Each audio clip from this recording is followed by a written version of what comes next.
morning and welcome to an all-new Eye of the Tiger. I'm Grace Sheldorf. And I'm Connor Baker.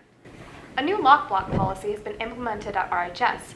We go to Devin Yon with more on the story. A new rule this year now enforces all doors to be locked during class periods. Students are still able to go outside of the classrooms if needed. We're not in a kind of shelter in place or a lockdown scenario. What we're doing is we're just trying to do like what I do at home. When I go in my front door at home, I generally close the door and I lock it behind myself while I'm in the house. I don't have my front door open.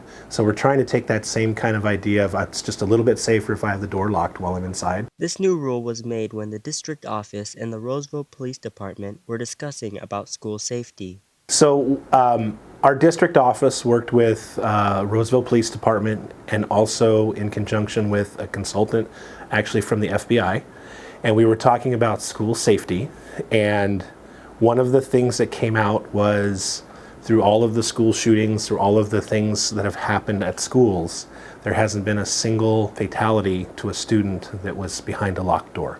To ensure that the doors are being locked during class periods, campus monitors will go around checking each door during class periods. The campus monitors, and one of the things that they do is they, are monitoring the hallways as they're checking doors as they go and making sure that they're locked. But for senior Braden Barba, he finds some difficulties with the locked doors, but thinks that it's a good rule for safety. I know I'm in student government, and we usually have to walk in and out of the classroom and get into other classrooms, and it's really annoying sometimes when the doors are locked because you have to wait and waste a bit of time. But for the most part, it doesn't affect me too much. I know I don't really walk outside class very often, and I think it's good for safety, the fact that no one's going to get in if you don't want them in. Thanks, Devin. And now we go over to Lucas Guzman with sports.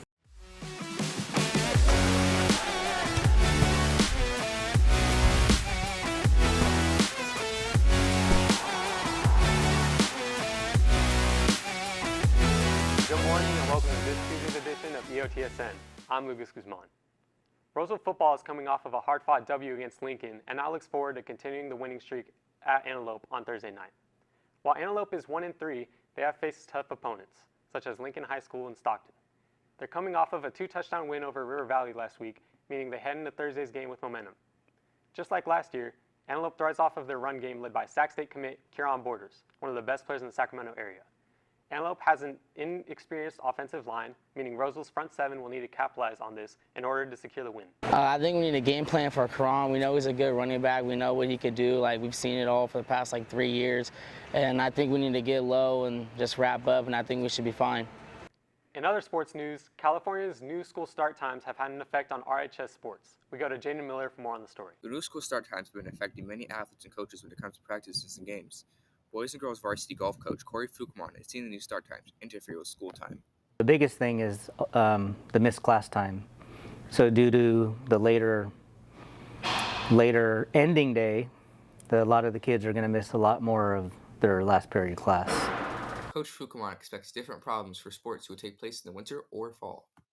With the boys, it'll be a bit more of a challenge because we start in February and there isn't enough daylight. So if we start later, we're not going to be able to practice as much. School start times may pose unique problems for multi-sport athletes. You get out later and because I have club wrestling after on Tuesdays and Thursdays, so I have to rush straight from football to club wrestling, and I don't have time to go home. Cross-country runner Boston Tarble finds that later start times can affect the time athletes have to do their homework. For some of my classes, it's a bit harder after work later into the night, since I get home later. I get home around 5:30 most days, and then I have to, eat dinner, and it's just kind of harder to get in a good routine of getting home and then just doing my homework like I used to. Many athletes like Tarble prefer the old start times altogether. I would like that, but I understand that it's also a California-wide thing that's not just our school. So I get why, but I would personally prefer if it was still earlier. Thanks, Jaden. Before we go, let's run down the next few days in sports. Today, girls volleyball takes on Antelope. The water polo teams take on Nevada Union, and girls tennis has a matchup against River Valley.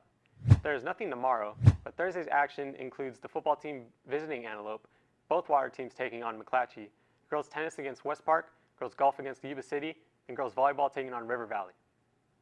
And that's all on your home for Roseville High School sports, top plays, breakdowns, and more. Eye of the Tiger Sports Network, EOTSN, And now we go over to entertainment.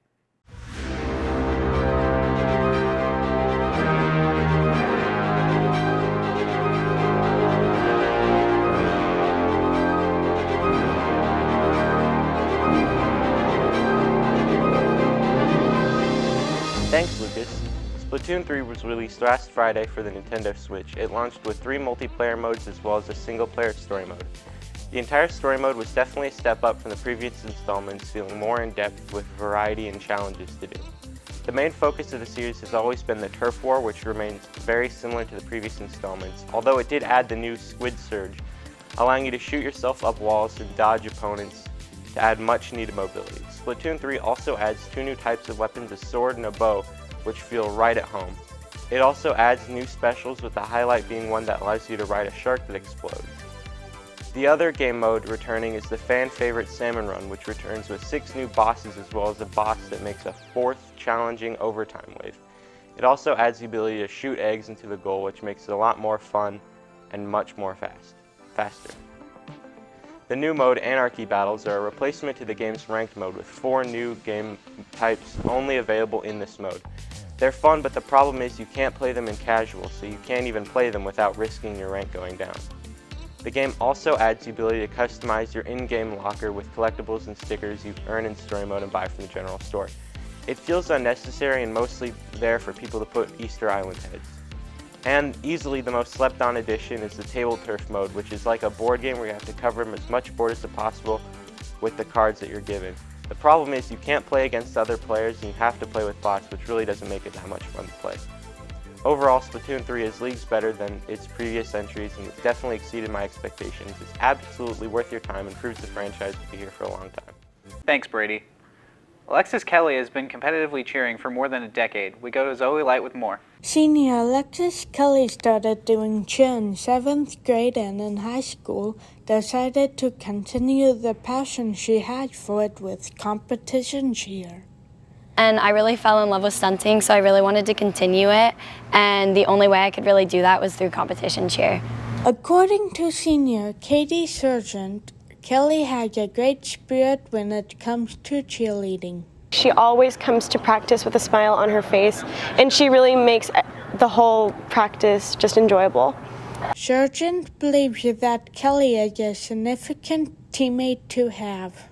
Alexis is just a really great cheerleader. She's very dedicated to the sport. She puts a lot of time and effort into it, and it's really admirable how dedicated she is.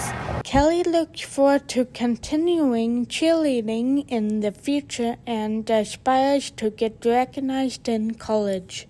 I'm not sure about competition cheerleading, but I really hope to get a stunt scholarship in college. Thanks, Zoe. Kelly hopes to continue cheering through college. That's it for us today on Eye of the Tiger. And remember, we're always on EyeofTheTigerNews.com. See you next time.